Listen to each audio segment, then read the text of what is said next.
नमस्कार मित्रांनो. तर आपण आजच्या व्हिडिओमध्ये सर्व्हिस ड्यूचा रिमाइंड कसा रिमूव्ह करायचा मॅन्युअली हे दाखवणार आहे व्हिडिओमध्ये. तर टाटा टियागो झालं, टिगॉर झालं, पंच गाड्यांना सर्व्हिस ड्यूचा रिमाइंड येतो. तर तो आपला मॅन्युअली कसा रिसेट करायचा आपण ह्या व्हिडिओमध्ये दाखवणार आहे. तर आपला राईट साईडचा नॉब दाबायचा आहे, स्पॅनरचं चिन्ह आल्यावर सोडून द्यायचं आहे. तर 0 किलोमीटर रनिंग आलेली आहे. आणि लेफ्ट साईडचा जो नॉब आहे तो आपल्याला रिसेटचा 30 सेकंडसाठी होल्ड करायचा आहे. तर होल्ड केल्यानंतर तो 0 किलोमीटरचा जो सिम्बॉल आहे म्हणजे 0 किलोमीटर ओडोमीटरमध्ये आहे ते ब्लिंक करायला चालू करेल. त्यावेळेस आपला लेफ्ट साईडचं बटन सोडून द्यायचे.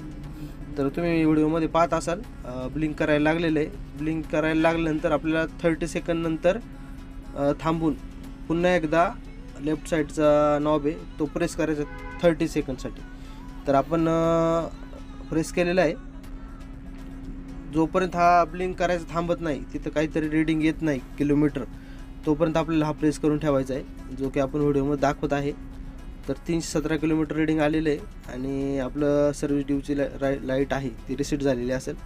तर इग्निशन ऑफ केल्यानंतर तुम्ही पाहू शकता, परत एकदा ऑन केल्यानंतर जो आपला सर्व्हिस ड्यूचा रिमाइंडर आहे तो गेलेला असेल. तर आपण हे मॅन्युअली विदाऊट स्कॅनर रिसेट करू शकतो. तर छोटासा व्हिडिओ. तर अशा प्रकारे आपण रिमूव्ह केलेलं आहे. व्हिडिओ आवडला असेल तर नक्की लाईक करा. धन्यवाद.